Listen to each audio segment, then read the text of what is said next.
If you did already, please, there's always one question you've not asked. Please go ahead. Just one other, and then let's just let you know the person sitting next to you. Ask them who they are, what do they do. If you can exchange contacts. This table is very silent. Go ahead, please. Get to know each other. Wonderful. I want to see high fives, I want to see handshakes. I want to see business cards being exchanged, phone numbers being taken.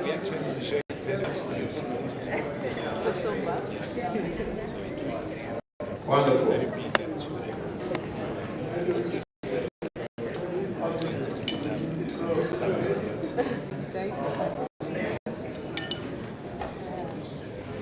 Wonderful, wonderful. All right, so let me have your attention once again. Much as I know there are those who are enjoying the moment, there are those who are saying, can we end this now?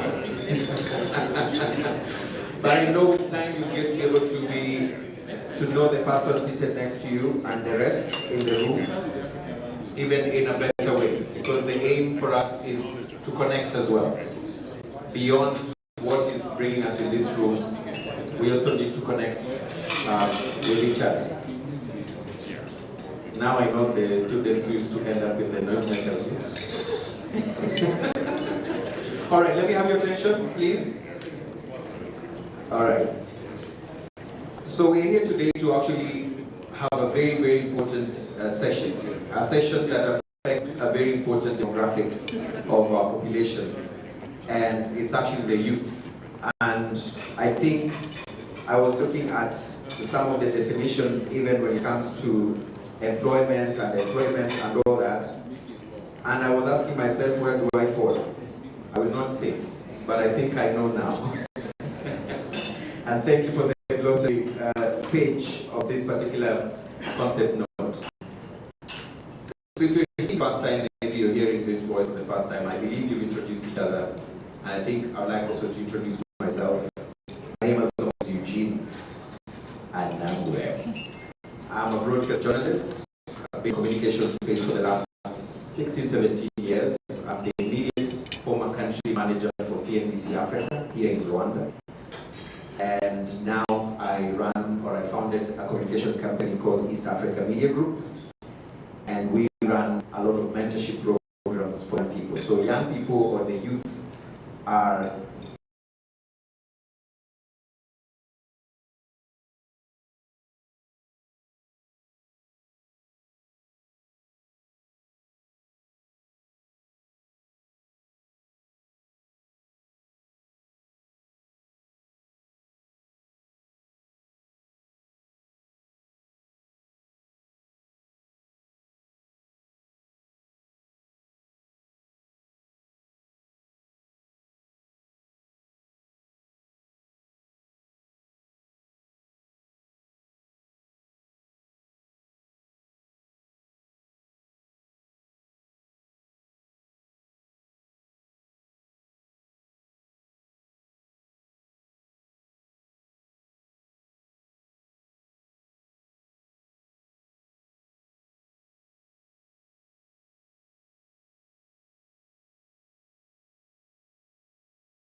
collection of data from our baselines.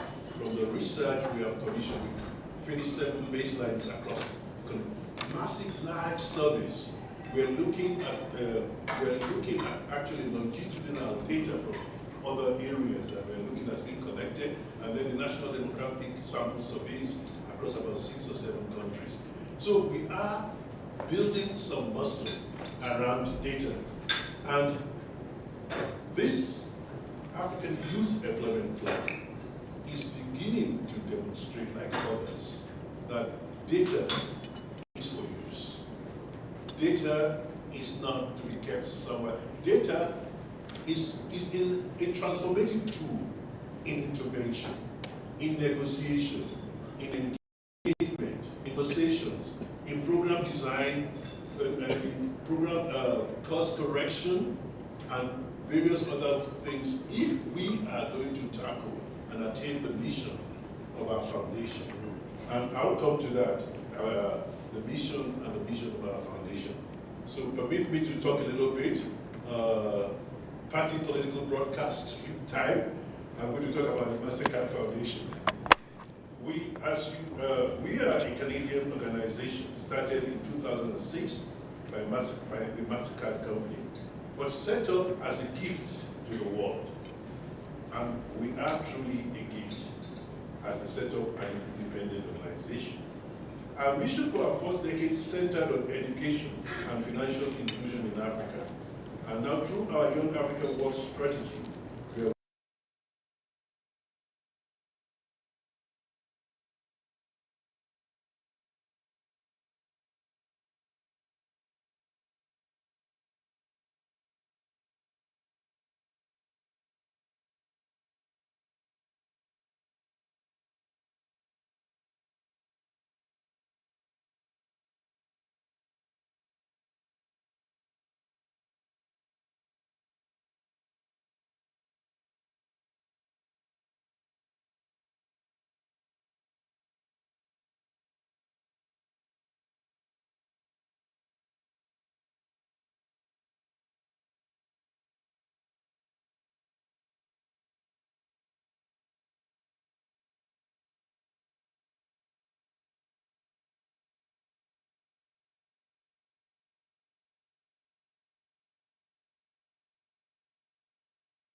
30,000 young people to find dignified and fulfilling employment, with women representing a significant portion of this achievement. This success is amplified by a partnership with over 60% being local entities that ensure sustainability and community-driven progress. We're all here for the youth.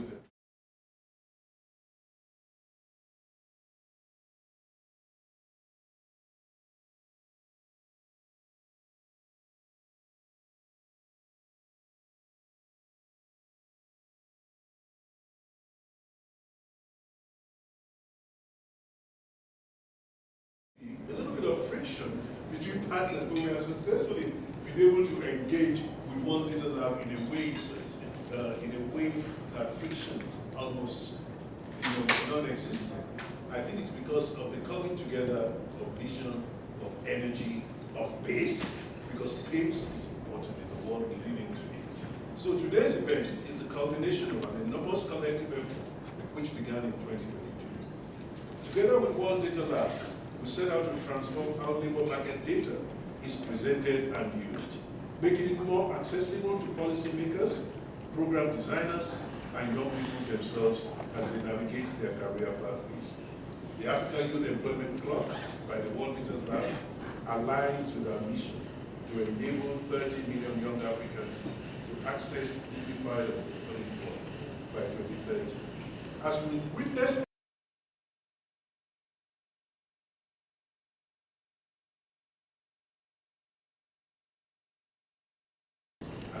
capital for solving local and global problems. This tool will play a key role. The partnership with One Little Lab marks a pivotal step forward.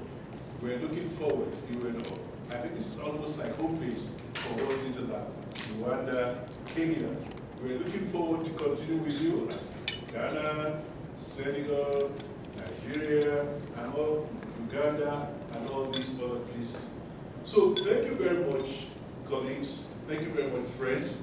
Thank you very much, our distinguished guests who are here, and the government of Rwanda, representatives of the government of Rwanda. We look forward to a really engaging and, you said interactive, engaging and interactive, and I hope it is also transformative for all of us. Thank you and welcome.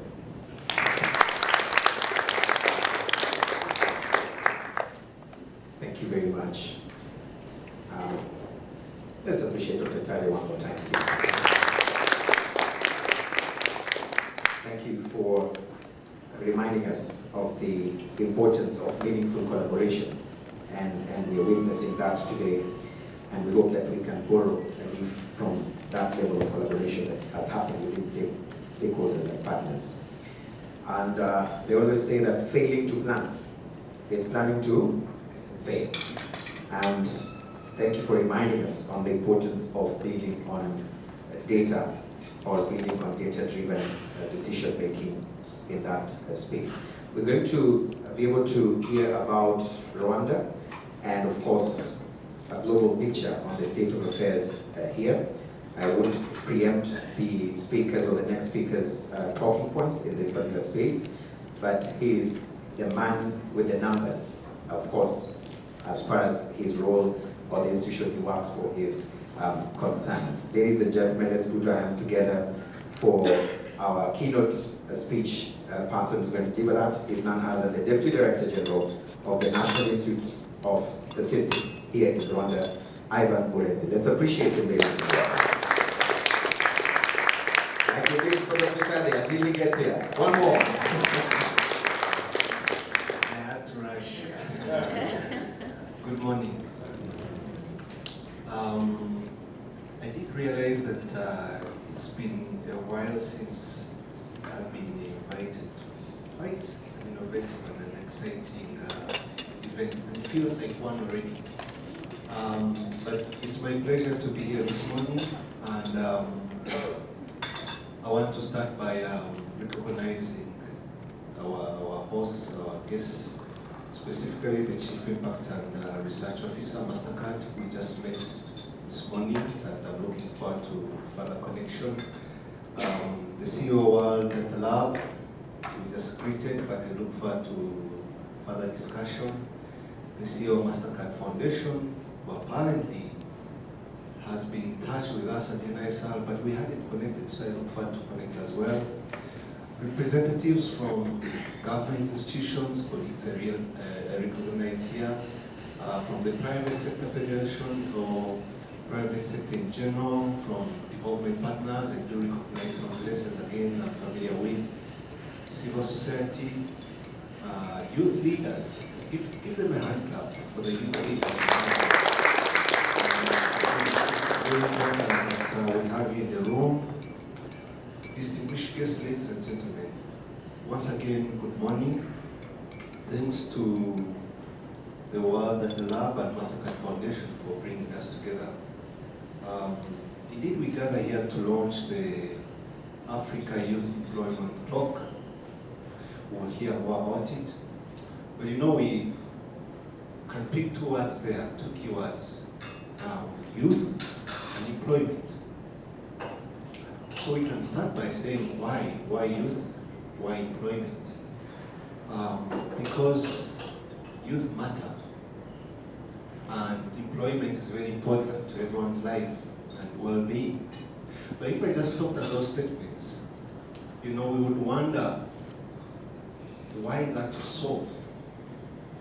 So unless I give some facts to that, unless I add some numbers, then we can appreciate why. And I usually obviously have several numbers, but I just thought of just speaking a few of them, and I'll speak more to Rwanda. So this could be a quiz, but I will save you the time. I don't want to bother you, but I will say, what percentage of youth, what percentage are youth in Rwanda? I don't know how many of you can give me that number. And when we say youth in Rwanda, we mean 16 to 30 years. That's our definition. I know the range used by the World Data Lab is one which kind of compares other countries, but very close by though. So in Rwanda, it's about 27% of our population are youth, so over a quarter, just between 16 to 30 years. That's the biggest segment. If you look at other segments, that's the biggest segment. And that's so for Africa, I'm sure. But when you say young people in Rwanda, young meaning 30 years and below, that's even a bigger percentage. Anyone wants to take a guess? But that's 65%. So 65% of the population is 30 years and below in Rwanda. So you could say 16 to 30 youth, but the potential of others just behind them is even much bigger.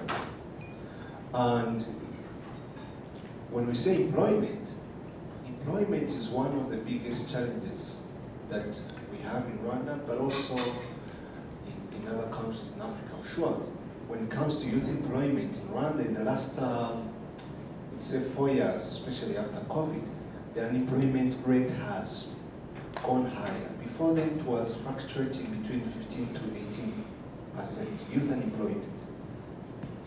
But in the last 4 years, it's been ranging between 20 to 26%.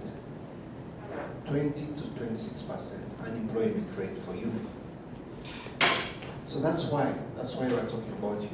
That's why we're talking about employment, because these initial figures depict the challenge at hand. These initial figures depict the work that has to be done.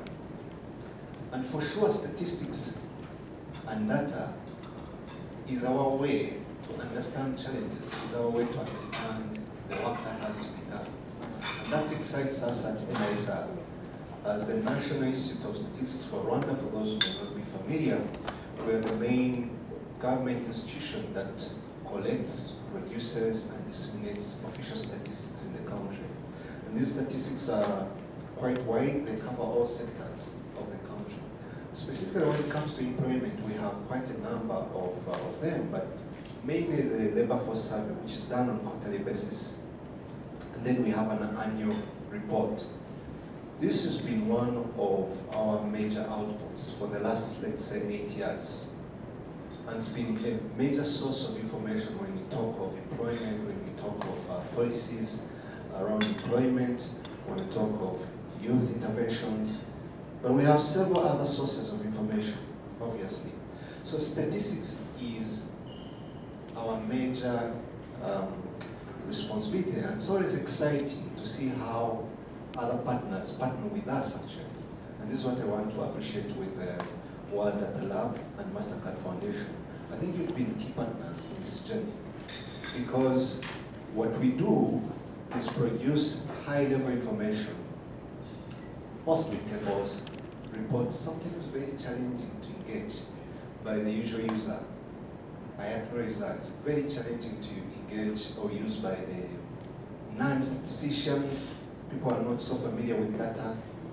So we do welcome initiatives of others who undertake projects which make this information even much accessible, much simpler. And I want to commend you for that. A hand clap to our partners.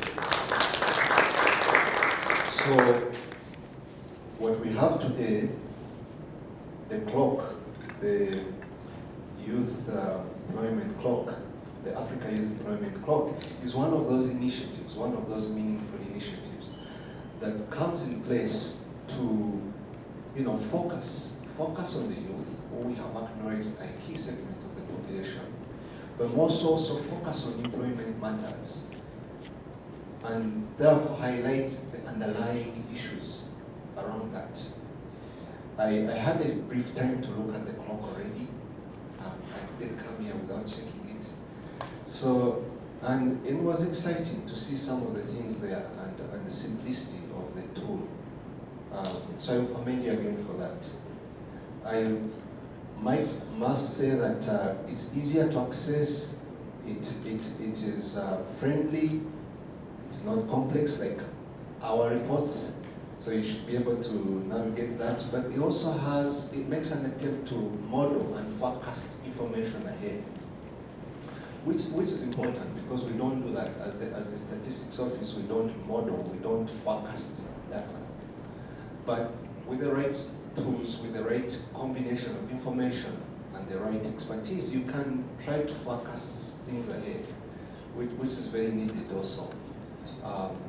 So that's again a very welcome idea, and it presents an opportunity for us to engage that. So we encourage all of us to engage this information. I'm sure it's going to be launched. This is work in progress. I must underline that. This is work in progress. There are a few things to align with maybe national data that exists. Much of it has already been done, but probably it's work in progress also in the sense of what next.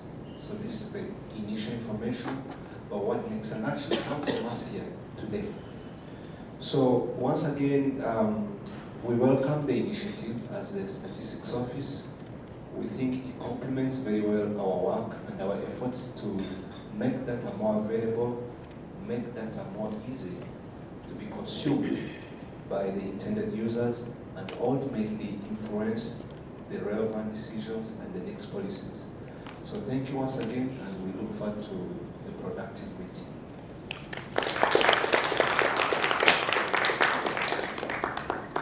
Wonderful. Thank you very much. We can appreciate Ivan one more time. Thank you very much for that very important keynote address. And also thank you for reminding some of us in the room.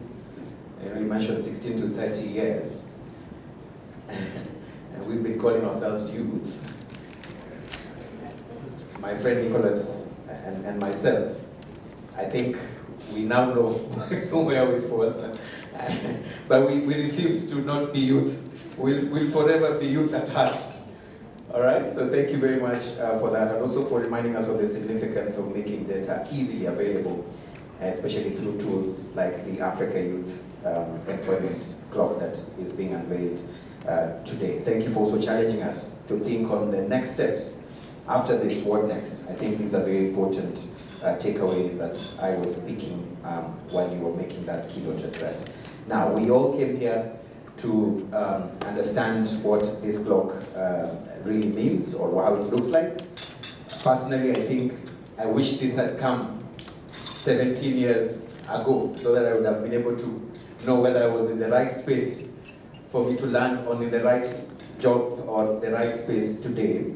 But nonetheless, it's better that it is coming at this time, especially with the features that it has that can model and be able to project the trends in future. So I want us to be able to pay attention as we listen to the presentation of the Africa Youth Employment Clock, all the details that we need to know about it. Remember, you can note down some of the questions you'd like to know and the comments that you'd like to give, and we'll open the floor for that during the question and answer session. Allow me to bring the Chief Executive Officer of World Data Lab, Dr. Wolfgang Fengler, and of course Samuel Zaramba, the Senior Data Scientist, to give us that presentation of how this Africa Youth Employment Clock looks like. Let's give them a round of applause, ladies and gentlemen.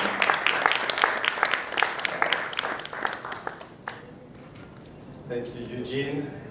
As you can see from the picture, I tried to be younger than I am. But it was taken when I was living in East Africa. I lived in Kenya, but also covered Rwanda. Thank you so much, Ivan, for your wonderful introduction overview. I'm not sure for those in the room who know, but Rwanda Statistics is a world leader. Yusuf, I think, is not here because he's with Paris 21. Paris 21 is the Global Association of Statistical Agencies in the world. Who is chairing it? It's you. Rwanda is chairing that group that's led by the OECD. So again, a reflection of the strength here. And this is a happening place. I think I have met some people I haven't met in a while, and some of you have met. And I think you recognize this in the room. And I want to recognize two people who have been part of the beginning of World Data Lab, Ahmad Ali and Norman Greppel. Actually, Norman helped to launch the poverty clock that we had, and the jobs clock in Tunisia. So welcome, and many other international partners. But let me also say a special thank you to Tade, David, Eunice, and your wonderful teams. You're a very humble organization, although you're a big one, and I think the way you outlined things was very inspiring. So thank you for that partnership. What I'll do now is I'll share one or two words about World Data Lab and who we are, and then I want to give you the Africa Jobs Challenge and context and opportunity, and my colleague Samuel Zaramba will actually present you the Rwanda insights. So we'll do three things. Yeah. First, we not just built the Africa Youth Employment Clock, we built the Africa Youth Employment Clock with African youth, and as part of the vision of MasterCard Foundation, of our own vision, is we train young data scientists, and you see actually here, Sajid in Kenya, Samuel, speaking up from the side, Clement, Meden, and Kwadjo. So please raise your hand. You're the young Africa data scientists here in the room. So also later, when you want to think about the path, about the model, about the data. The team is very international. We have team members from Rwanda, from Uganda, from Kenya, from South Africa, from Ethiopia, and from Ghana already, together with 28 other nationalities in the world. And you see some of the other folks here, actually Reshma and Melissa, overseeing our Africa portfolio global. But also we wanted to connect that very strong young team with some of them a bit older, like myself, or Homi, my co-founder, who's the architect of the SDG and somebody close to the G20 process, so that we still work with global experts and we learn from them and vice versa. And that's our offer to other partners, to say we help to integrate young talent into a global team that can work on global client projects.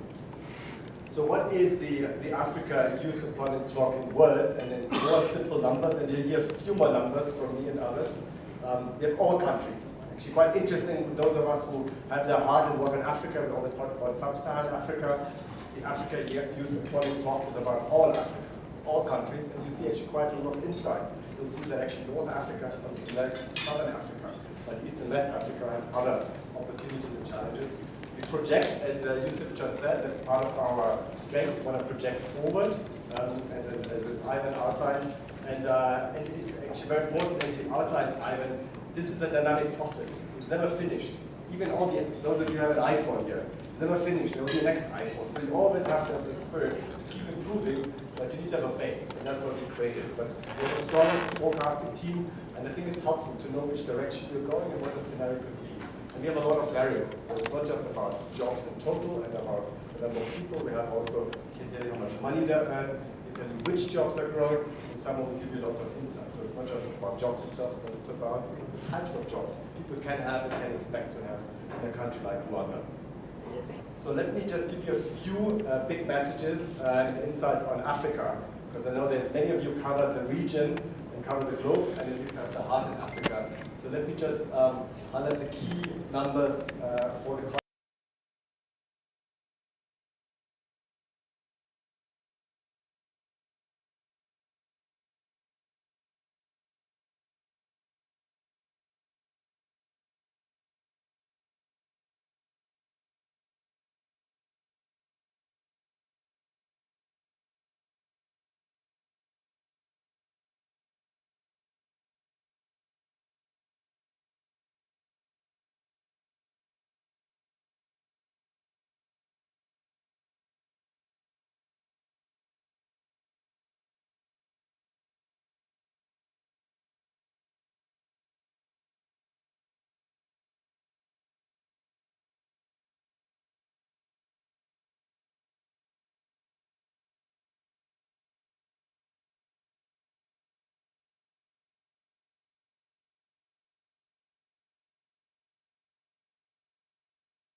population, so that's a big share. I'm not sure, Yusuf, Ivan, because you did the data exercise. Here's another factoid I want you to remember, and a key trend. Rwanda's population, youth population will grow. Rwanda's total population will grow. That's a good thing, because the alternative is that we will die earlier. But it's something we need to remember, population is growing because people live longer. Now, how much will Rwanda's population grow? He's the expert, so I shouldn't do the exercise, but I want to put it in context. Till 18 million 10 years from now. 4 more million Rwandans, so 18 million. It's actually quite a large country. Will be larger than Holland. Rwanda in 10 years will be a country larger than Holland. So it is a very different context. It's a mid-sized, large country. Obviously, a certain type of characteristics and a strong density, which will be an opportunity. But these are some of the key shifts I think we should be aware of. Rwanda, think of Rwanda like a Holland. It's the same. Will be soon the same size as soon. Good. With this, let me add one more key insight before I hand over to Samuel, which is among the young people, who is working and who is not working. I'm explicitly saying working and not having a job, because many Africans can't afford not to work. If they don't work, they die. So you have to do something, and that's the key challenge. That's why I think it's so important as MasterCard Foundation outlined. It's not just that you do some work, and sometimes you have very difficult situations or don't earn much, and that you have dignified and fulfilling work. But it's interesting if you look at the numbers, and again I'll walk you through in a minute, roughly speaking in the world, of this cohort, every second is working or has a job, every second. And that's the right number. A country should not try to be higher, because if you're higher, that means young girls and boys work on a farm maybe and are not studying. And kids age 16, 17, they should most likely in the future be in school. So 50% is the right number. Look at Europe, it's actually less than 50%. South America a bit above, Asia 49%. So you can't go much higher than 50% if you use the broader definition. You start age 18, could go a bit higher. And then there's young mothers and many other reasons why young people can't work. So what is the stunning number here is the number for you, for this region, 65%. Too many East Africans are actually working. Too many are working. It's too high a number. Because some of them should actually be in school. A bit provoking, because they could be even worse, but it's actually, some of them work but don't have a great job. And now that you see a number in a minute. But I wanted to put this in context. Also look at Southern and Northern Africa. Very different numbers. It's the opposite challenge. There's too few people working, too many unemployed. Some of the South African challenge. But I think this sets just a stark orientation. 50% is the roughly right number for this cohort. 25% are studying and 25% are still trying to find. That number should go down further, but no country has gotten this number to 0. Kenya is actually quite good. Kenya is at 50%, and we can go to 10%, the so-called NETS, non-employment education or training. But I want to give you that because it is an interesting contrast. It could reshape some narrative. So this number cannot go higher than 65% for Eastern Africa. I think Rwanda is interestingly currently at 50%. There's a different challenge that Samuel will tell you in a second. So with this, let me hand over to Samuel. He's actually overseeing the data team here, and he will walk us through the Rwanda numbers. Over to you, Samuel. Thank you very much, Wolfgang. Hello, everyone. Unlike the previous speakers, I actually qualify as a youth. I would like to share with you some of the insights that we've been working on for Rwanda, and I'm really excited. Building on the insights that Wolfgang just presented, I'd like now to shift gears and look at what the future might look like for the youth in Rwanda. And this will help us set the stage for other insights that I'll share. If you look at the top line there, it shows us the youth population. And what we see there is it's going to grow by almost 800,000 youth by 2030. But what you see there is that as a share of the total population, this is not really changing. Right? So it's staying at around 36%. Now, where are these youth with respect to labor market indicators? If you look at the green line, that points to the employed youth. And now we see that by 2030, that will grow by around 100,000.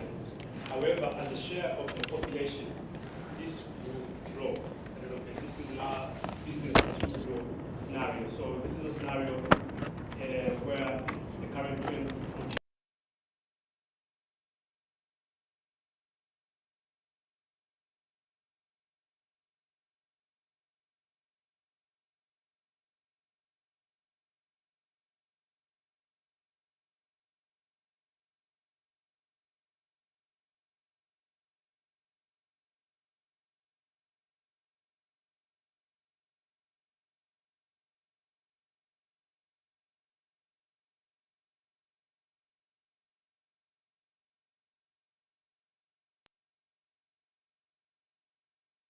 that's not currently.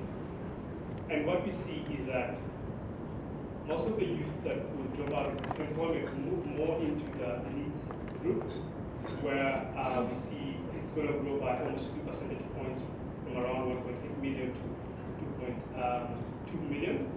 And we also see a bit of growth in the share of students.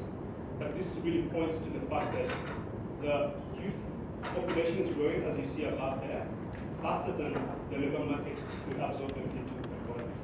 Now, we'll try to unpack this as we move along. Thinking about the nature of work for the youth in Rwanda and what that looks like. Out of the 2.2 million, we see that most of the employment in Rwanda is mainly informal, at around 89%. Now, keep an eye on the gender split. As you can see, with regards to employment, we almost have a very close number for male and female, around 54 and 55 for female. However, what you see there is that within the formal employment, it's male and the informal employment is very close. But when we look at the sectors where the youth work currently, we see that it's mostly agriculture. And if you look at the gender split there as well, it's very important. You see that there are more females in agriculture than male. And the other two sectors, services and industry, are more male dominated.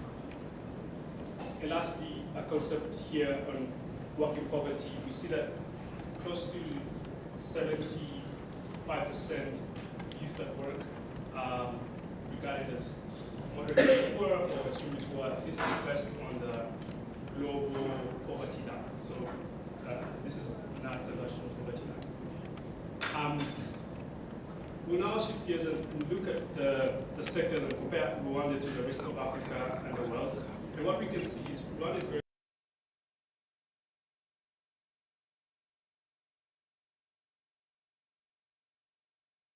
jobs have shifted away from agriculture and more into the services and industry. Now, also looking into the future with regards to how our employment sectors will evolve, what we see is that jobs in agriculture, as you see the green line there on top. However, jobs within the services and industries will grow.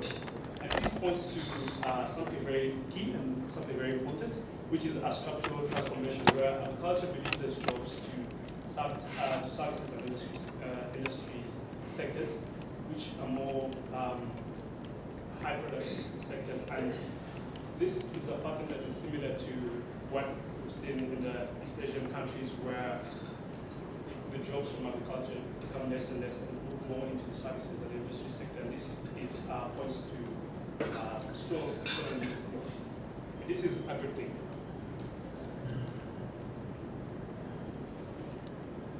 Now, where are these jobs within the sectors? In our business as usual scenario, what we see is that most of these jobs are going to come from construction and manufacturing in the industry sector, as well as transport and communication. And these jobs include jobs in the digital economy, jobs in software development, programming, and we know that in Rwanda there's a big push on that. So this is points to a very good picture. And we see the agriculture jobs dropping, and the youth moving away from agriculture and forestry jobs, which are low-paying jobs generally, moving into construction and manufacturing jobs, which are high-skilled jobs. And with regards to education and sectors, what we see here is a picture that's not very different to the rest of Africa, where the less educated youth tend to work in agriculture, and the more educated youth work in services. As you move away from lower levels of education, higher levels of education, you see that the shares of youth with tertiary education who work in services are close to 77% here. And what you want is to move the youth closer to higher levels of education, because that moves them or prepares them for jobs that are going to be more available in the services and industry sector, as we have seen. Now, putting all this together, looking at the gender breakdown across the sectors, what we see is agriculture is generally female-dominated, and the other two sectors, industry and services, more male-dominated. And comparing the picture for Rwanda with Africa, what we see is, in Africa on average, 53% of female youth work in agriculture. This is not a different picture compared to the male, which is 49, to what we see in Rwanda as well. Now this presents a challenge, as we have seen that most of the jobs are going to be more in the services and industry sectors, which means that young females will have to move closer into industry and services, which are sectors that are already male-dominated, as we have seen. So this presents a particular challenge. Yeah, and looking at the sub-national level, as we have this data as well on our jobs blog, which I'll show you in a minute. And what we see here is, if you look at the Kigali, which is in the center there, most of the jobs in agriculture are more in the, as you can see, the green, more in the eastern province, more in the southern province, less jobs in agriculture around Kigali. But what we see when you move over to services and industries, most of those jobs are more around centered in Kigali. And that points to an urban-rural shift, as we see that most jobs will be more into construction, manufacturing, and services generally, and industry, which are more, as you can see here, more concentrated in the central region, which is where Kigali is. That points to youth moving into these areas to be able to take in these jobs. And you see across the industry, it's a bit more spread out across the country, but for services particularly, you see jobs are mostly concentrated around Kigali. This is not surprising. We all live in Kigali. It's something that we've already observed. Yeah, with that, maybe I'll wrap up, but just going through some of the key points that we see here. Most of the jobs we see are going to be coming from services and industry from our business as usual case that we projected, and these are already male-dominated. We also see a structural transformation where agriculture will release jobs, and these jobs move more into services and industry. But these are sectors that are already male-dominated, and that poses a challenge to particularly the female youth who potentially have to move into such jobs. And lastly, if the current trends continue and no major interventions, we see that the share of youth needs, the youth that are not in education employment, would continue to grow. Yeah, with those points, maybe I'd like to take you through a quick demo of our youth employment book and show you how some of these insights that I just presented, you can easily get them on the website. Thank you. I just switch over my laptop to this.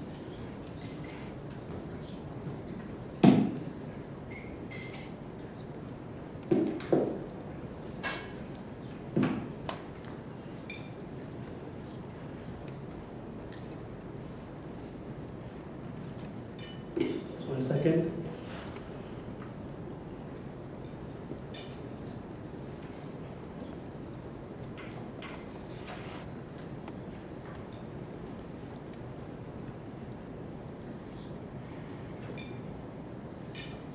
Great. All right, let's get to this. Okay. Great. As we highlighted earlier, some of the key features of our data work and the employment clock is that the projection, the ability to see what the future might look like. And when you look at when you go over to Africa Youth Jobs.io, you'll be able to access our clock, and I'll highlight some of the key sections of the clock. Right at the top here, you see where Africa, for example, and we have a list of all the countries, the 54 African countries and states. And you see on the landing page right here, you see the key labor market indicators highlighted here for Africa. And we have small explanations here to clarify some of the definitions. And what we see, for example, here, using Africa as an example, we see that there are 500 million youth currently in 2023, and around 52%, which was presented earlier, of them are employed. Using this bar at the bottom, you can be able to scroll through the different projections and see how this population will grow. And what we presented earlier, the population is projected to grow by around 100 million by 2030, and you can see this right on the clock. The clock has 6 major sections, and I'll quickly walk you through them. On the landing page, you see this, but above here, we show you employment dynamics, gender dynamics. We show you a bit of the trends of our projection work. We show you dynamics with employment and education, disaggregated by educational attainments.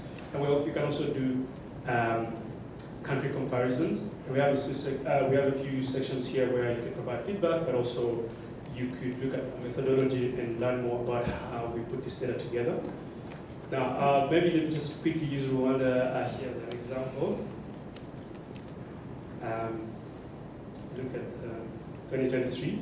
You can see here, this is what we just presented, about 5 million, growing to about 5.9 million.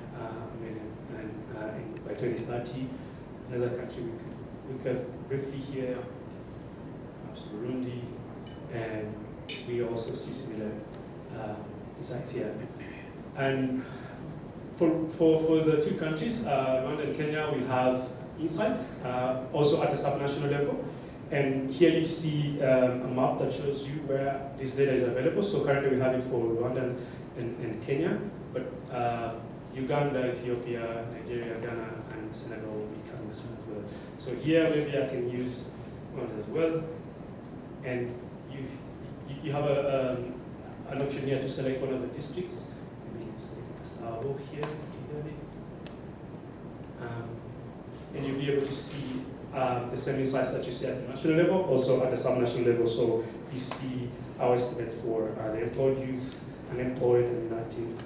And you can scroll through. You can zoom in a bit on the employment to see what type of sectors and what percentage of that is where the youth are working in these sectors. We have filters here for age as well, and you can also filter by gender.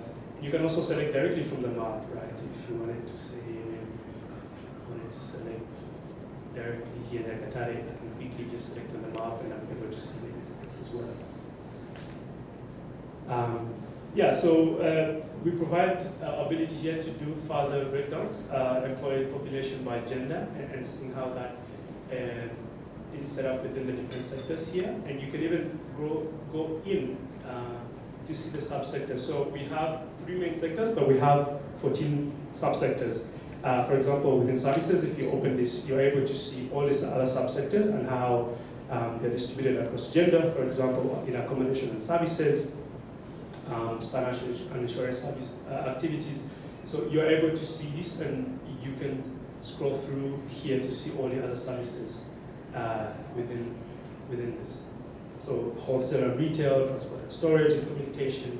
So we break down these insights even further from the 3 main sectors. Another section here is the trends. So this is where you are able to see how things have been growing and evolving. One of the things that we see here, for example, if I look at Burundi, I can see the share of employed and how it's projected to grow up to 2030. I can show Rwanda as well.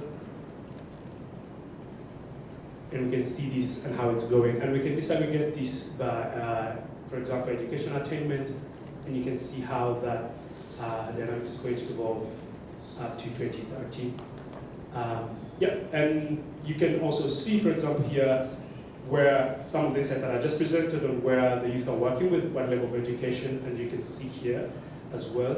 You can also do a country comparison. So for example, so Burundi here, and I can quickly compare 2 countries and see, okay, population more or less the same or close, or the share of employed, the work in poverty, formal jobs, students, informality, urban rural areas where employment is happening.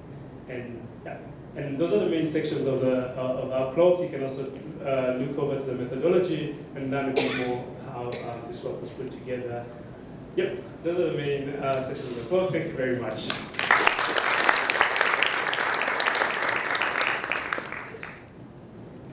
Right, that was deep and very insightful. I'm opening the floor for just 3 interventions before we get into the panel discussion. If you have any question, any comment you want to make, even just to appreciate the hard work put behind that, feel free to just say, I just have no question.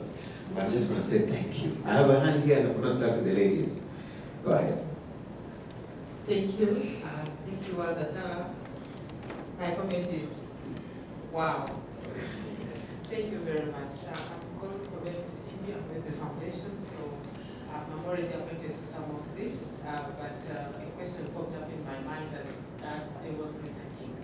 Like, what do we qualify as agriculture or services? For example, if I operate a coal truck to take French beans from rural area to the Naive warehouse, I'm in agriculture or am I in services?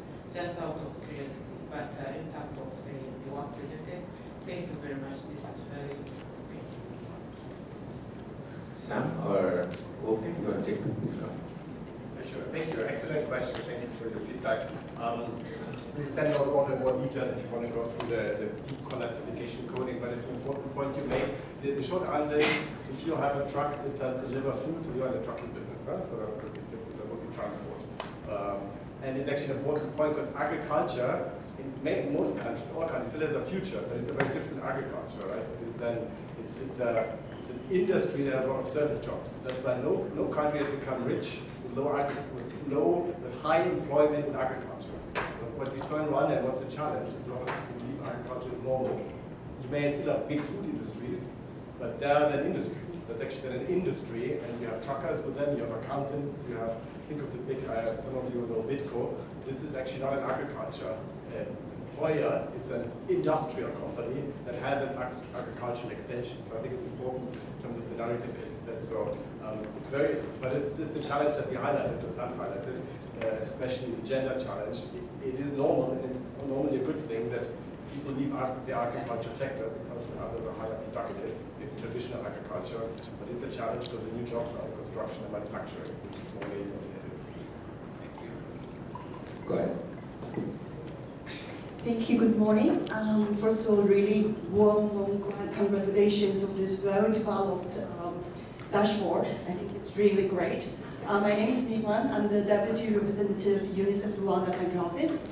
I also say, from a person, I'm a statistician background. I used to work in the National Bureau of Statistics, so data to me is something in my heart. So it's really nice to see this visualization of the challenges, issues around youth employment in Africa and also in Rwanda. Few things I want to maybe take a few more minutes and really to say this great initiative and youth employment and supporting young people is a key issue we're working here.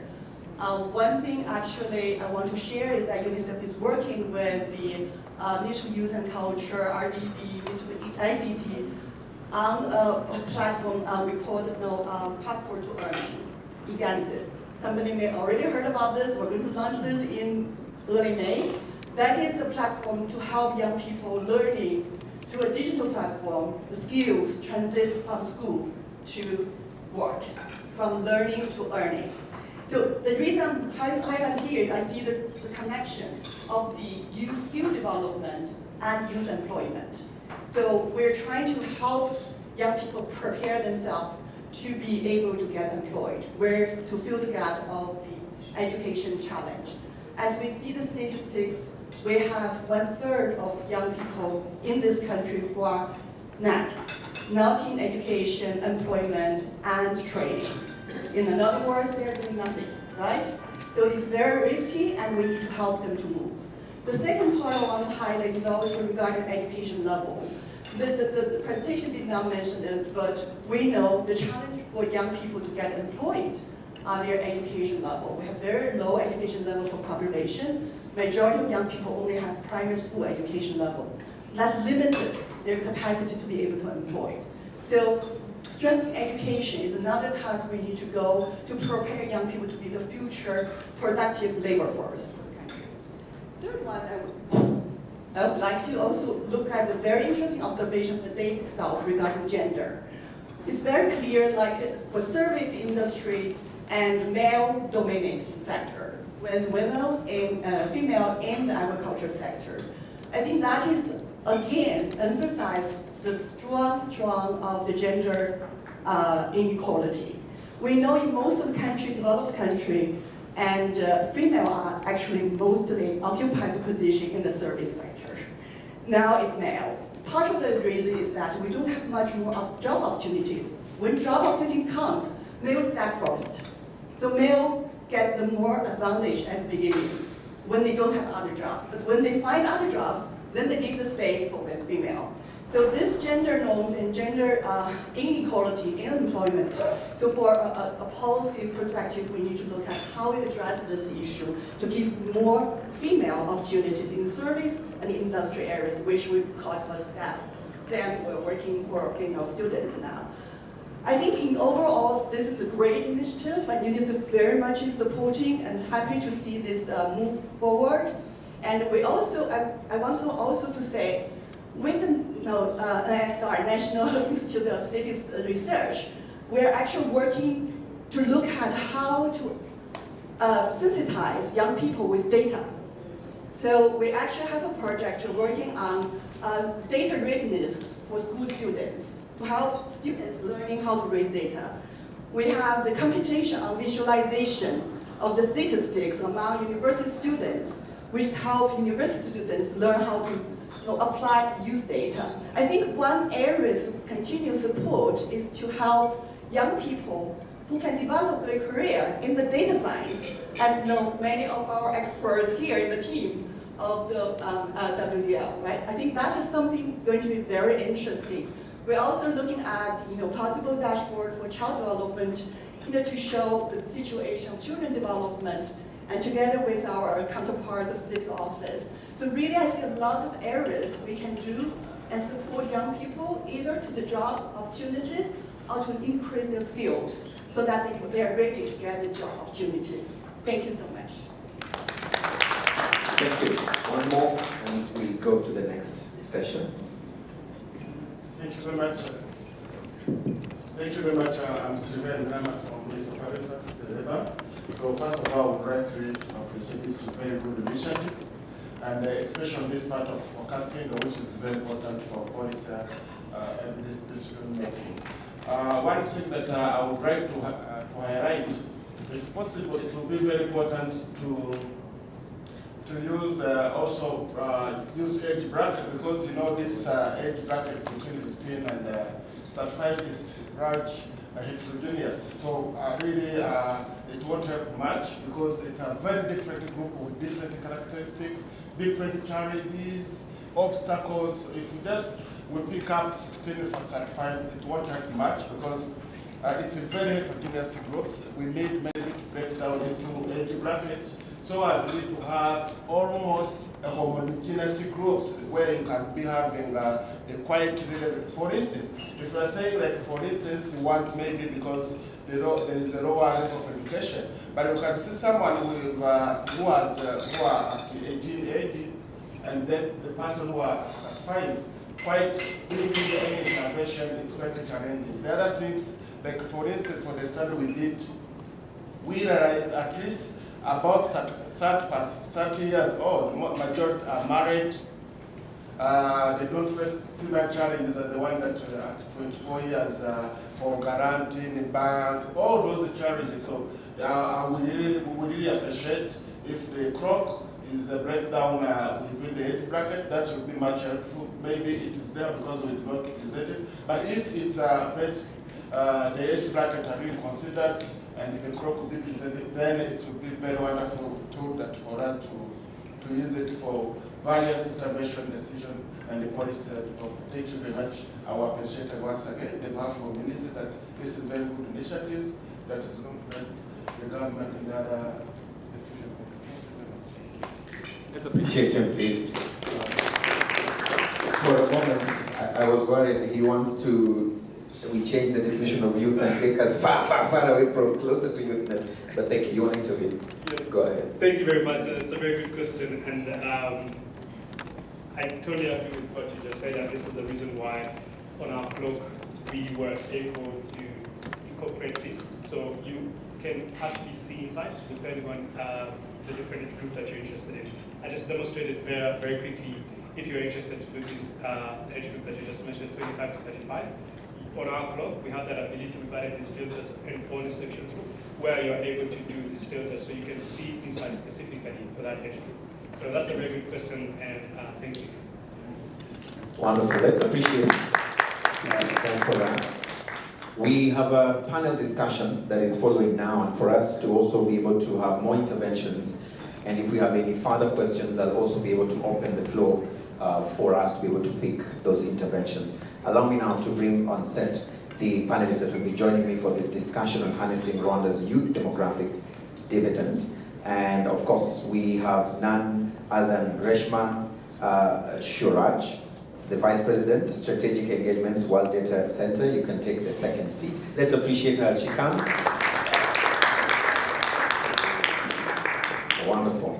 Also joining us on set is Atman Ali, Senior Advisor, Global Lead, Digital and Tech Transformation at the Tony Blair Institute for Global Change. Let's appreciate him, ladies and gentlemen. Also joining us on set is none other than Anita Uraineza, who's actually an entrepreneur and a member of the Private Sector Federation. Let's appreciate Anita as she comes to join us on set. And lastly, or last but not least, we'll definitely also be able to have Fitunila Amos, who's the head of strategic capacity development at the Rwanda Development Board. Feel free to join us on the seat right now. Let's appreciate him right there. And of course myself, Eugene Anangwe, joining us on the set. Let's appreciate it. Thank you. So if we can have the other mic, just go to the at the farthest end right there. Thank you very much. And I love the constitution of this panel. It's officially a panel. It's not a manual. Yeah, most of the time we have men only throughout, but this is a very good constitution of the panel. And I want us to very quickly start off this conversation. And I'll start with you, Reshma. A lot of work has been done, and we in the room are actually appreciating all that particular effort. But I want us, first of all, to take some steps back. In some English would say, take the arm of the clock back, and try to understand what really necessitated all this, for us to first appreciate why we even need this, Africa Youth Employment Block. Let's start first of all from there. Yeah, thanks so much, Eugene, and good morning to everybody. It's wonderful to connect with you, and we're really proud as a team to be able to showcase this amazing work that we've been leading over the last year in partnership with the MasterCard Foundation. I think the journey started because, the MasterCard Foundation obviously also has this vision of trying to get 30 million young Africans into dignified and fulfilling jobs. But to better understand these challenges, you need to understand what is the baseline, and to understand where we are now and where we go, And if we are going to actually be creating programs that benefit youth, it's super important to understand the numbers. And this is what the clock actually does. It brings together in a very consistent way where you're able to actually compare between countries, and understand what the picture is looking like at a grassroots level, so that you can help organizations like the MasterCard Foundation with its country programs. You can help governments and policymakers as part of their advocacy and their dialogue. You can help the media when you're writing your stories, So I think this data is meant to empower and to support the dialogue with the aim and the objective to be taking tangible action to address the problem. Right. We'll come back to be able to understand also how you would like it to be utilized and what would make you feel fulfilled in the work you've done. I want to go into another question for Atman. This a little bird has whispered in my ear and said you have actually a personal connection to this project, especially having been able to be part of the process at some point before your new duties. Talk to me a bit about what is running in your mind, watching the presentation that you've just seen here, and today being the actual day of the unveiling of this blog. What's running in your mind right now? Thank you, and I think that the personal connection is from multiple points of view, quite honest. I had the privilege of meeting and working with Wolfgang, I think many years ago, 15, 20 years ago. And I was privileged to be included in the first committee of practice that worked on the first clause that World Data Lab worked on, Relation.io and World Property to some extent.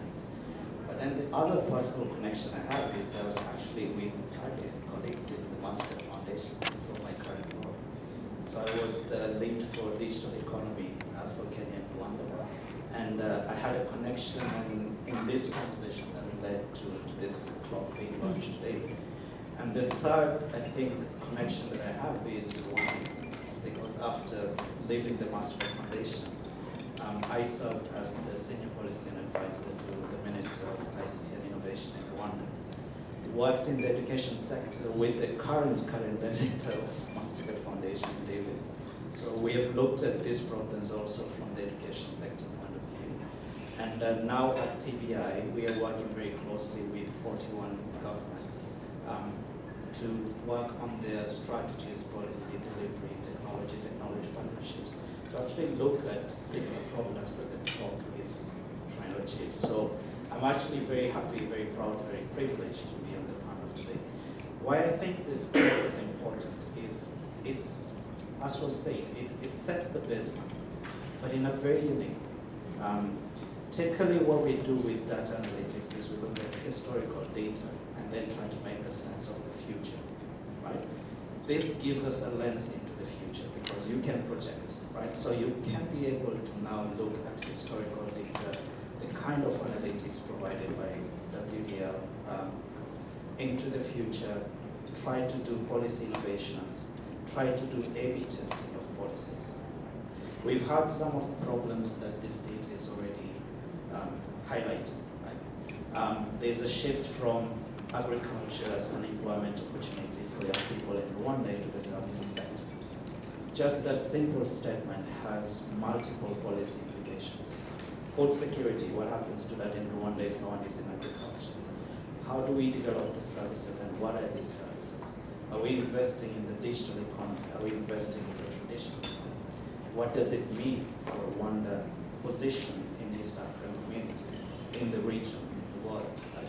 So, to end, what I see this talk is not just a nice set of dashboards. It's actually the beginning of very important high-level conversations that together in this room, I think many of us are involved in from different points of view, that enables us then to give the proper advice and the proper opportunities to our young people in where to focus, but more importantly, the proper advice to the private sector and the public sector. Wonderful. Must be a proud moment for you. Thank you for giving us that background information in that sense. Anita, I want to talk to you a bit, and I'd love you to talk to us, especially from a perspective as an entrepreneur yourself, and also within the private sector space. We've heard of the mismatch or the gap between the population growth that is growing faster than the labor market can actually absorb. But I want to read your thoughts, first of all, on the significance of such a tool that is being launched today. How is it significant for you within the private sector space? Thank you. As they said, my name is Anita. I'm a female entrepreneur. I have different companies here in Rwanda, but I'm here on behalf of Private Sector Federation. I'm a member of PSF, but not only a member, I'm also a chairperson of specialized cluster where there is youth, women, and people with disabilities. So I'm going to respond as entrepreneur. Private sector contributes a lot in the creativity, to give employment to youth, to young people. Because, for example, I have a company and the employees are more than are more than 100 workers. And in those workers, 70% are young people. Yeah, they are young people.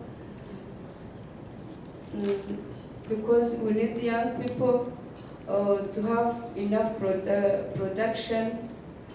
I think compared that in the public companies, even if they offer jobs to elder staff, they can even do their job in front of computers. But for us, we need the people who are able to move, who are able to be more productive. Yeah, those staff are both boys and girls. Yeah, that is why I can say private sector contributes a lot to give opportunities to young people. Thank you. Wonderful, wonderful. We need to appreciate 100 people having a job because of the effort that she's doing. We need to appreciate that. Let's just give her a round of applause. Giving opportunities to such numbers of people. Thank you so much for that. I'll come back to you on that. But I want to speak to Amos, especially from the Rwanda Development Board, Strategic Capacity Development Department. I know even RDB has a whole skills office. I want to understand, how do you plan to tap into such a tool that is being launched today in trying to formulate, the direction of the skilling and the capacity building that you do within RDB to be able to allow for, even investors as they come to the country, they have people with enough skills. How do you plan to use this tool from RDB? Thank you so much, Jim. Maybe let me start with this statement. If I had the means to reward work data, I would do it right now. Why? Because they are making work easier for policymakers. When you focus to the future, you let the people know what the future is like. Then all the plans, like you said before, you are going to plan better. So this tool is going to be very useful for us, and it complements what we do. The department has sector analysts. One of them is a future skills analyst. And at times, this person has been struggling to know what the future is like. The tool rightly answers his worries. The other sister department, which is Talented Labor Market Intervention department, has activities and tasks related to youth employment. We always gather data about the need. We are trying to design an internship policy for the needs. We are trying to come up with what the jobs are intended for the needs. We are looking at coming up with the internship per sector. So all these initiatives, looking at this tool and the data that is producing, it answers what our needs are. The reason to want them, although I don't have the means now. That said, on the skills development part, we'll get to know what are the skills needed for employability. And this tool will be very useful for us. Thank you. Wonderful. Thank you very much. We'll come back to you one more time. Allow me to bring back Reshma. Reshma, I want to understand from where you sit. We heard from the keynote speaker who actually asked or challenged that we need to think after this, what next? I want to frame that as a question to you. After this tool, and the data that is in there, that is so rich, what next? How can the World Data Center, or what would you do to support in any way? Or is your work just to say, okay, the data is there, do what you want as a country, when you search and find whatever is there, do as you wish. What are the other interventions that could be coming from where you sit? Yeah, thanks, Eugene. I think there are a few things, one of which is, I mean, we working in Africa as World Data Lab are committed to walking the talk. So as you've seen, we are committed to creating jobs ourselves. So by recruiting data scientists, and in partnership with the foundation, we've done a great job to build capacity, and we're hoping to kind of scale that up as well. But I think on the other hand, it's one thing building a tool and putting it out there. It's the other thing on the advocacy and the dissemination, and making sure that the dialogue with partners like the NSIR, with government stakeholders, with other partners, that advocacy work actually continues as well. So working very closely with the foundation, we want to continue to make sure that that tool is in the hands of many. But in addition to that, I think there's scope to actually go deeper, into the data and really understand, whether a job in construction, a job in services, what is that looking like? How much does that pay? So we can actually get more granular in terms of that detail. We talk about a living wage, and we talk about concepts like working poor. There's an opportunity to kind of dissect that even further. So I think there's so many different directions that we would want to focus on as well. So this is just the start and the beginning of the journey of putting numbers out and getting more granular and getting more detail. Right, a start at the beginning. Atman, how do we ensure that this is not a wasted opportunity? The availability of this tool is not a wasted opportunity. How do you do that? No, I wouldn't call it a wasted opportunity. I think it's the beginning of part of a bigger journey, right? Within the foundation and outside the foundation. So I'll give insights into a conversation that I've just sparked from my current role. Right? At the Atomic Day Institute, what we do with 41 countries across the world is to look at opportunities to help political leaders get things done. That's how we see it.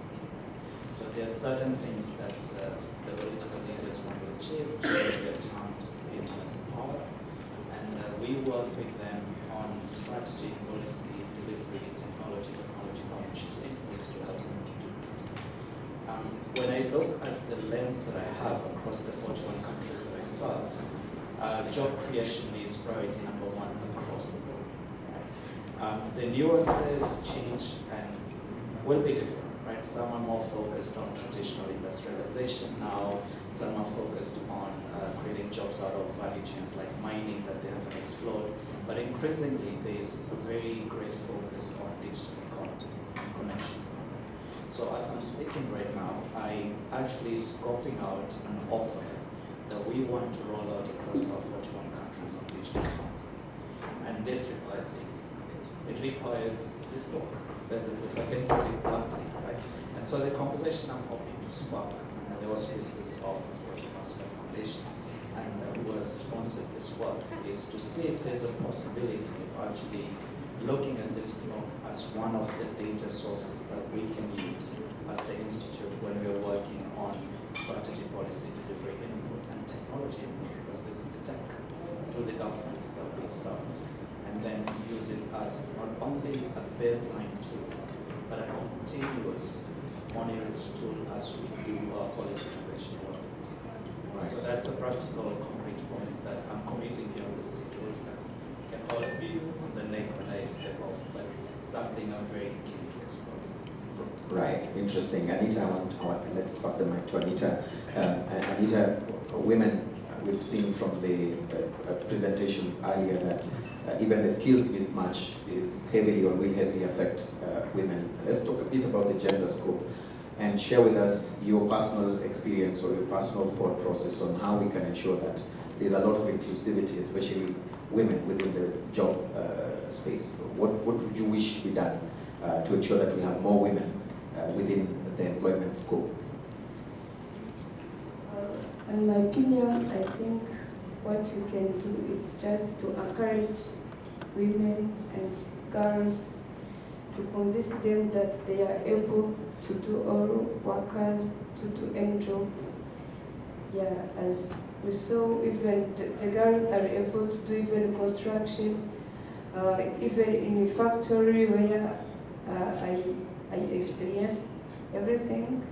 The girls and the women, they are more focused.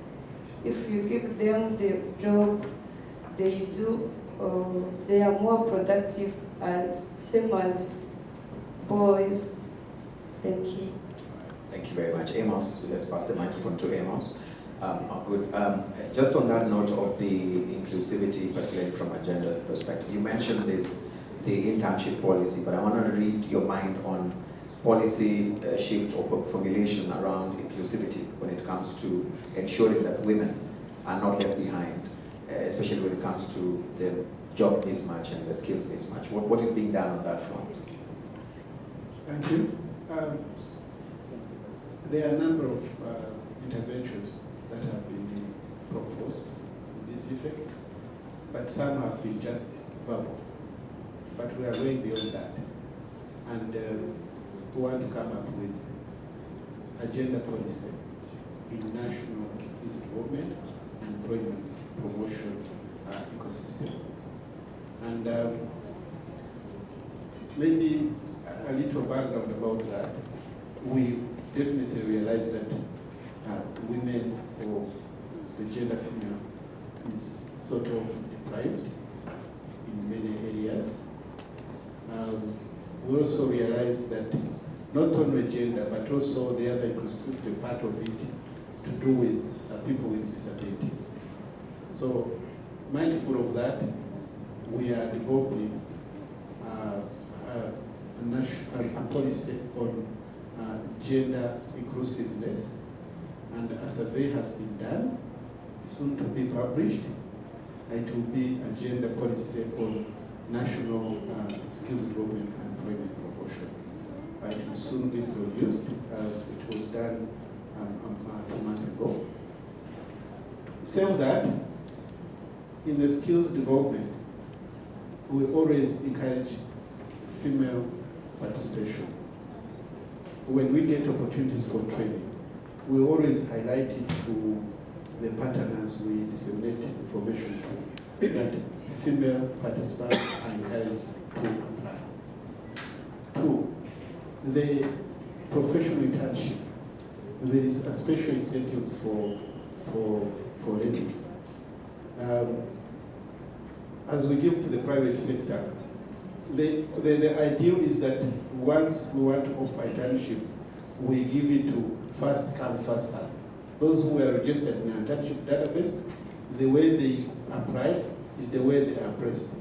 But when it comes to a lady or a female, there is that bit of incentive that she can be recommended and then she's taken on by either a government institution or a private institution. Thank you, Reshma. I want to read your thoughts on this. I mean, we in the 21st century, we've talked a lot about empowerment. A lot of interventions have happened. The data is now available on that. I just want to read your personal thought.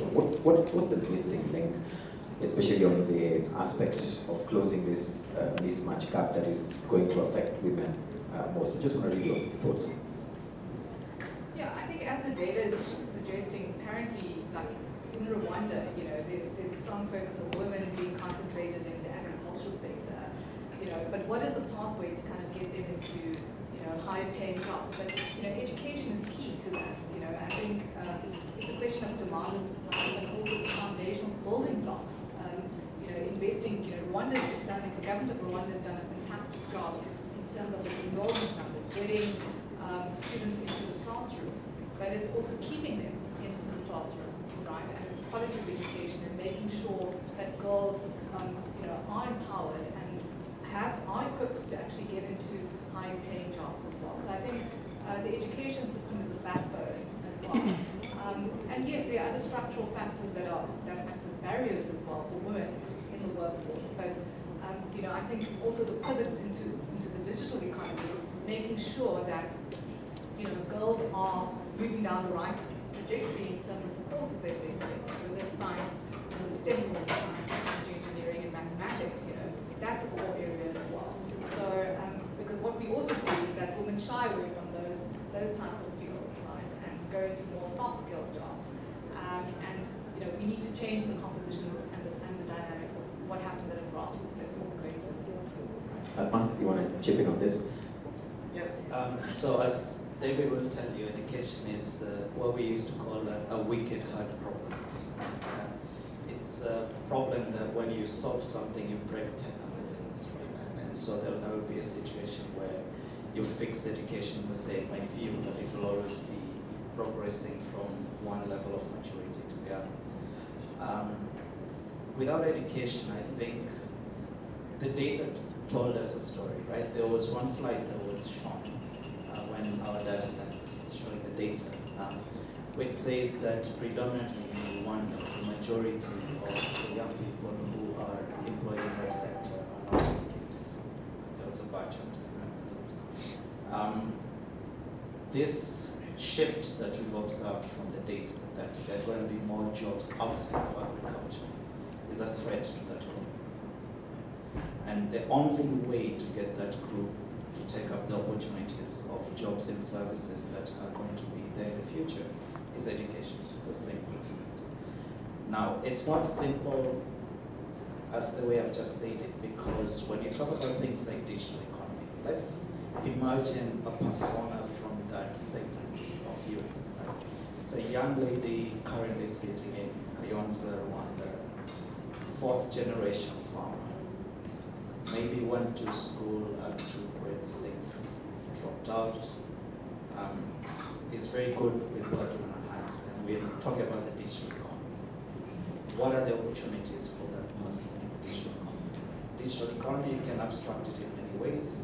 One way is looking at it from the gig economy all the way to creating AI startups like university graduates. So there's a spectrum where the jobs that can be created as an entry point into the digital economy for that persona that we've just discussed needs to be a starting point. And the starting point will again be education, because you have to invest in scaling, reskilling, upskilling, basically, and mindset change, which is actually the most important. So I cannot stress enough the fact that focus on including opportunities to bring these young women we just talked about into the fold of the future of work, the future of jobs, needs to start with key elements of the basic education system adjusting to help more of them be aware of the opportunities. There's a lot of information sharing that has to be done in terms of what the opportunities look like. And there's a lot of focus on not only gender, but the rural and urban divide aspect. So again, coming back to the point, it's not as simple as saying, let's educate everyone and it will be done. It's a big problem, and there's a lot of investment from a policy point of view, government enablement point of view, development partner inputs, people like MasterCard supporting targeted interventions around education that basically address job creation for the right segments in the right. Right. Amos, I see you have the microphone. I'd like to ask you the same, especially now that there's a lot of talk and a lot of drive towards digital space within Rwanda, and we're seeing the demographic of young people, the population is going to actually go up there. I want to know what is being done in ensuring that there's skilling, or what opportunities are available for those in the room who actually have a sort of solution to the skills gap within the digital space here in Rwanda. What is the status? How do we look like? Thank you. Yeah. It's well noted that, of course, the digital world and the communication world, first of all, I think it is by looking at the earning of many professionals, they earn better. And realizing that what the government is doing is encouraging it, but not just encouraging it, but putting in systems and also interventions to make it happen. I will cite 2 examples, or 3. One is the establishing centers of excellence in the line of digital area. You are aware that there is Rwanda Coding Academy. This is an intervention that the government has put in place so that the young people can start early at those lower levels, lower high school and upper high school, to do better, know it better. The other is establishment of high-notch universities like Canada. I think it's the only campus in Africa in that space. Apart from that, it has not left behind the usual, even the rural population. You probably understand and you're aware of the digital ambassadors. This is all about the initiatives to make sure that the whole population, youth, both trained and maybe not trained, have those skills that make them do better in their work. Thank you. Wonderful. I want to open the floor if there's any question, and then we'll come back again to the panel right here. Feel free to raise your hand. If you have any questions specifically to any of the panelists, you could be able to mention that, and then you'll be able to shoot your question. Just raise your hand up. I see a hand. Can someone help us, please, with microphones, or I can do it? She raised her hand up fast. Let me keep. Thank you, Jane. It's actually not a question, but pretty much following up on the previous presentation. Once again, my name is Donata Jihana. I'm a Gender Strategic Advisor at the Gender Monitoring Office. I just wanted to really appreciate MCF and WDL for such an amazing initiative, and appreciation to the National Institute of Statistics of Rwanda that has ably and provided timely statistics for us as a country, and as somebody who deals with numbers and research all the time. We definitely rely a lot on the information that's regularly provided by the National Institute of Statistics. But when it comes to gender specifically, they do a lot in terms of providing us with gender thematic reports all the time. I really looked at the platform as the young man took us through that. It's quite exciting. And you know what piqued my attention and excitement are the trends down there, looking at data in one place, the data trends for the last 10 years, but also, you know, the future in the next 5 years.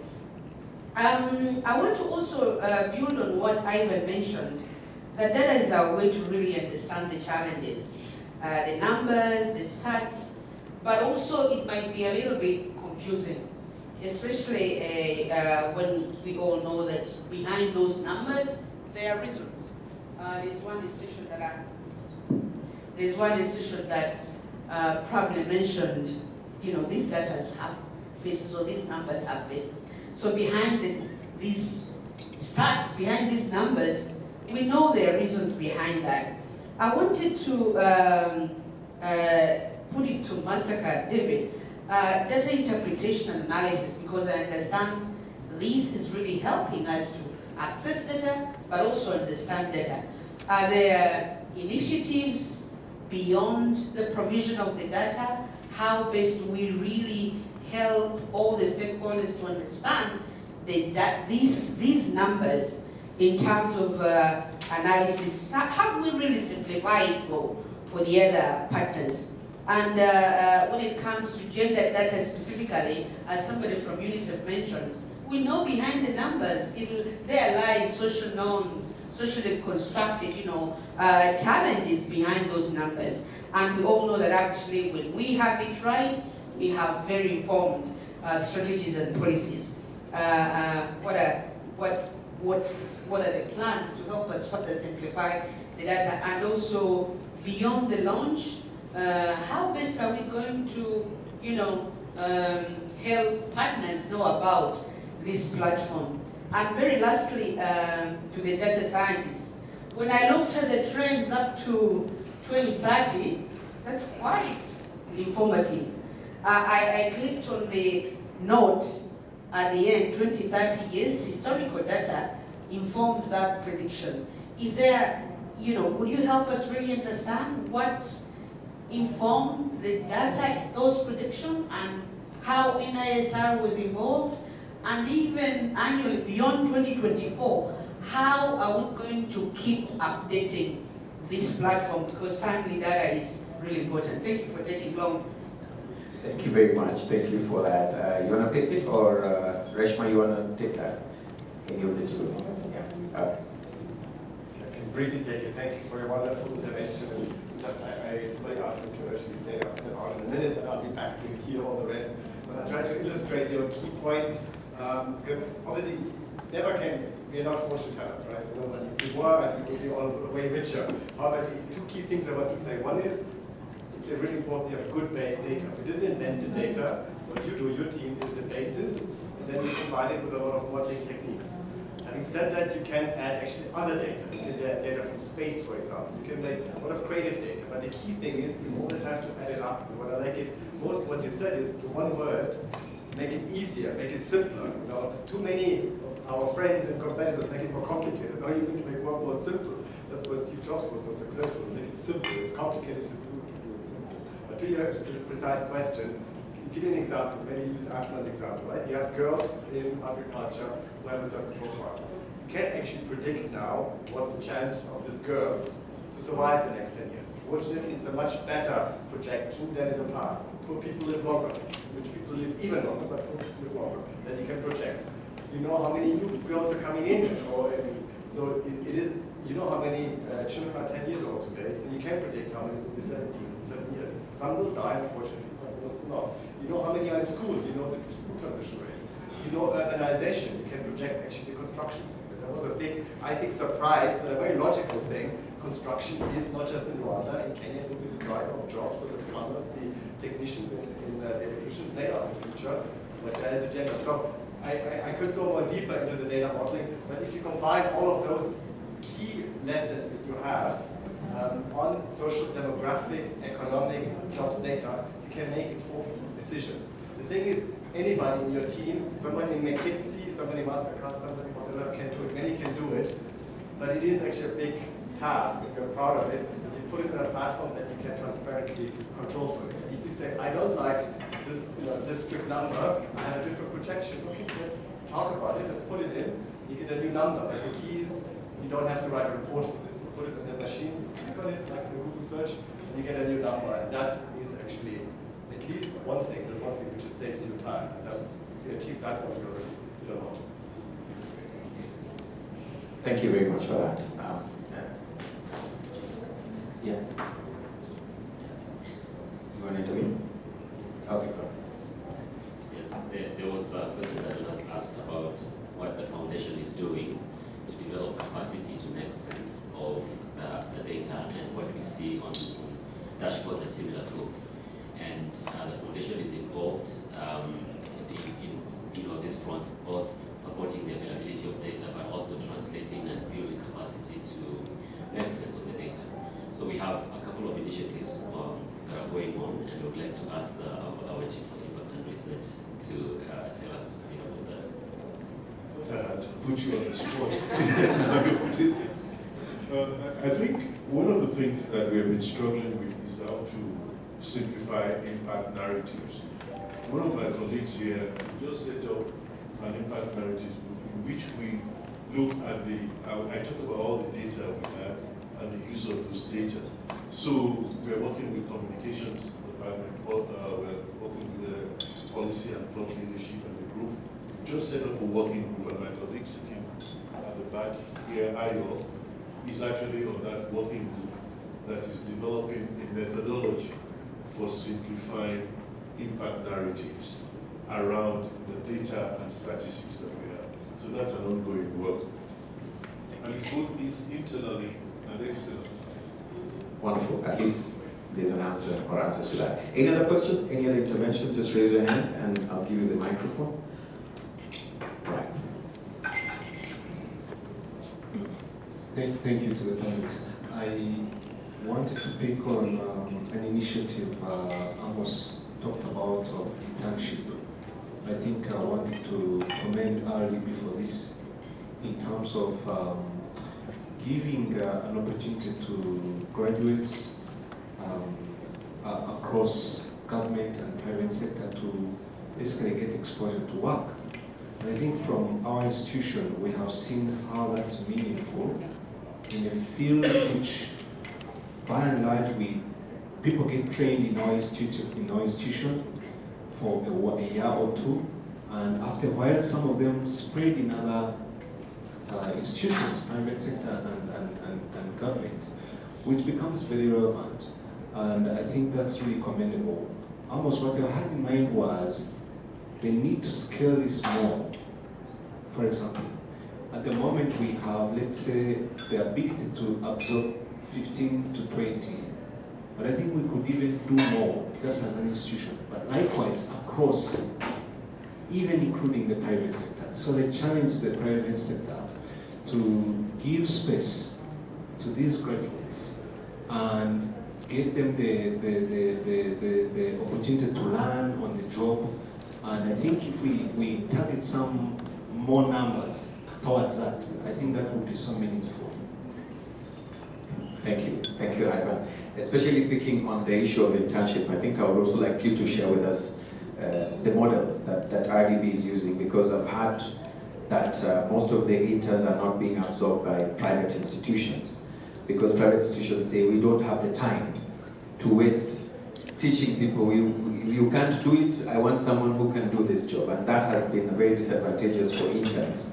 And what would be the incentives, if any? Because I know private sector people have incentives. Thank you so much.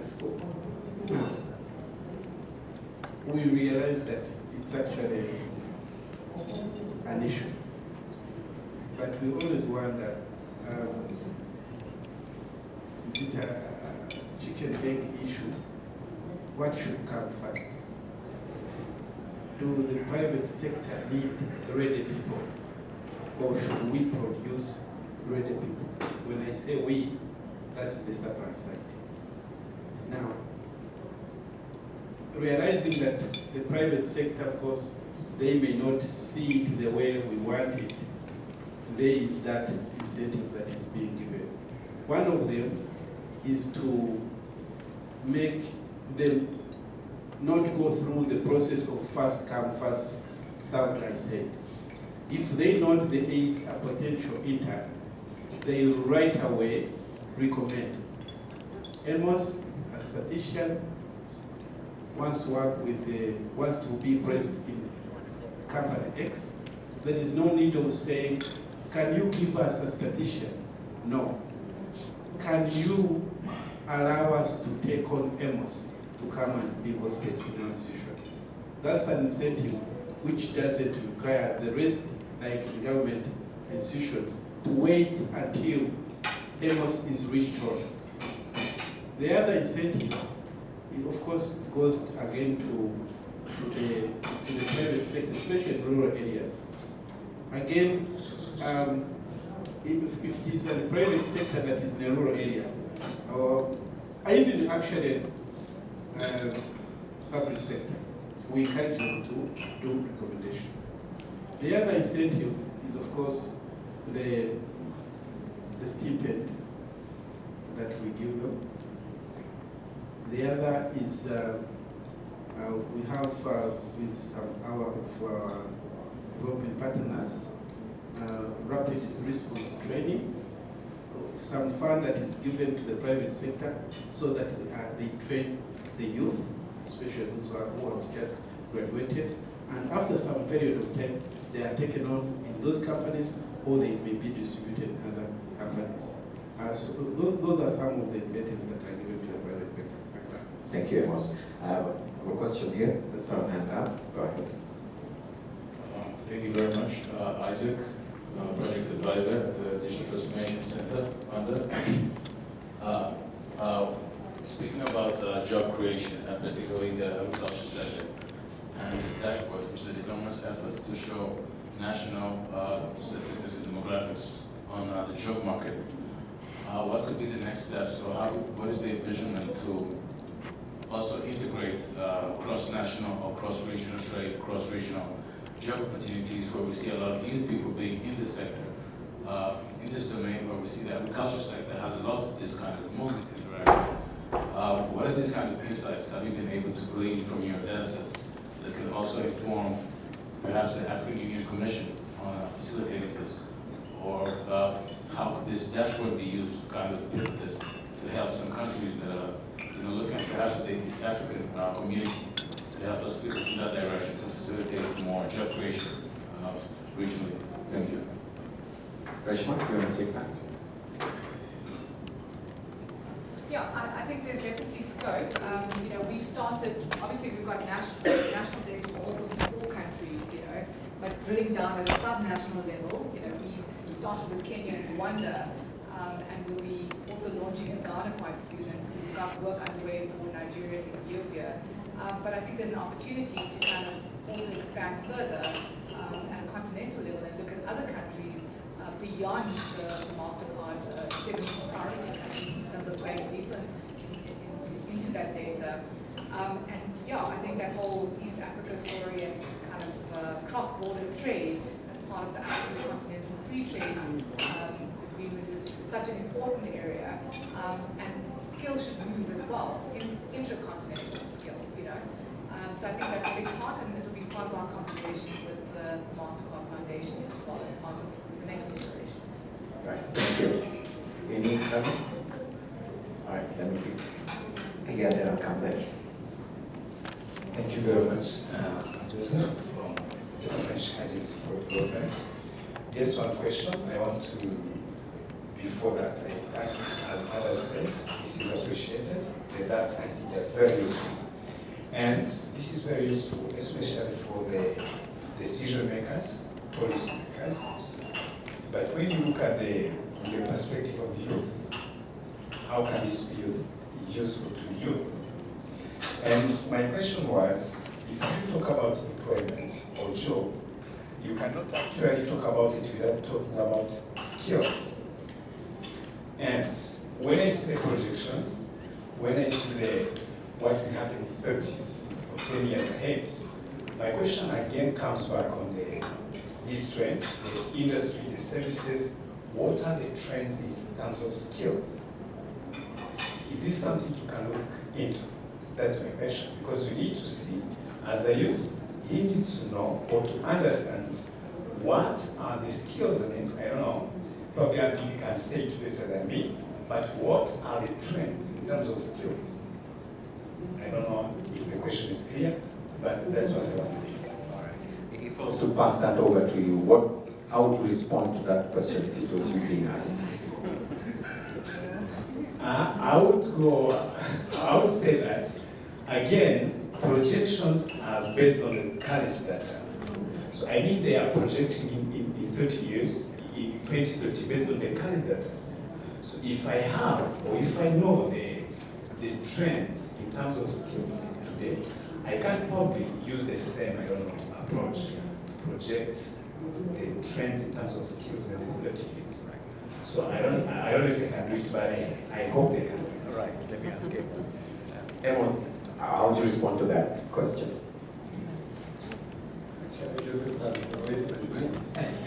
I was also about to ask the same question to WDM, why they have not put that bit of skills, so that if one is to look at the data, also look at the skills trend. So it's something that should be, maybe if they are planning to do it, the better. Right. And now, Joseph rightly said it, we need to know what are the future skills for employability. I'll save that, then we will be fighting a war that is not very manageable. So, when we are aware, we're very aware that there are certain skills that the future needs because of the emerging technologies. Look at mechatronics, look at artificial intelligence, and the like. So the future of the skills trends will inform what the employability skills will be. And that's what maybe like the WDO will support us in. I'm very happy our development partners have been supporting in getting this kind of data, the surveys. Of course, I can't miss ones without mentioning MasterCard. They've been supporting in doing this. But we need to know now and in the future what are the skills needed. Reshma, is this a component that maybe because of time we're not able to be shown? Is it there? Does it feature anywhere? Will it? So far, as you saw, we've got education very well on the park. I think this is the conversation, with partners like the foundation in terms of how to kind of integrate. It's certainly possible to kind of integrate a skills layer into the park. So I think this feedback is really, really appreciated and valuable. Wonderful. You raised your hand so much. I'm now. Good morning, everyone. My name is Nish Kwemi. I run the American Chamber of Commerce in Rwanda. And first of all, thank you for the presentation. It was really great to see the data that was presented. A little bit more specific also, some of the companies that we manage or we support, we are hub that supports American businesses in Rwanda and also Rwanda businesses that are looking to do business in the US. Which means that there's a lot of employee compensation, skill gaps, and the whole conversation has been going on. What I was particularly really interested to see, which was amazing, is how it was zoomed into some of the districts and having some companies that were trying to advise and say high local, high specifically to district spaces to actually create jobs at grassroots levels. That was great to see. I guess my question is more moving forward, and I know this conversation has gone a lot around skill gaps, but moving forward with institutions like the American Chamber, for example, how do you guys see partnerships, or what is the next steps that we could also be involved in gaining this data at times that would support maybe even from an investor perspective in the US before we think of Rwanda or Africa itself, and see what's the job gaps or employment spaces. What can we learn from that? As I leave you to go back and say maybe this is a great session that I was part of this morning. Thank you very much. Thank you. Allow me to come back to you and ask you a question. A lot of times, especially on the issue of the growth population versus the labor market that can absorb these skills, there's that challenge. And all the time I have these kind of conversations, there's always finger pointing. The education system is failing. You're not giving us employable people. But what can the labor market do to fix this problem? You help in one way or another or create opportunities for employment. What more can be done by the labor market to try and fix this challenge that we have at hand? I mean, that's a really good question. One of my initiatives in taking the position the past 2 years has been how do we not just bridge the gap, but also look at the labor market to be supportive. As the person that represents the private sector in some way, what can we also advise our businesses to look into when you are looking to employ more folks in your businesses? And I appreciate the conversation around internships. And we've been trying to push that, say, hire interns, get the skill up, but the reality at times also on the ground is where do some institutions go to find that? And maybe this could be even a conversation challenge for the RTP of how the institutions come together. Because right now, as the US Chamber, maybe our first thought would be, let's go to ALU, and that's where we'll source the interns. But reality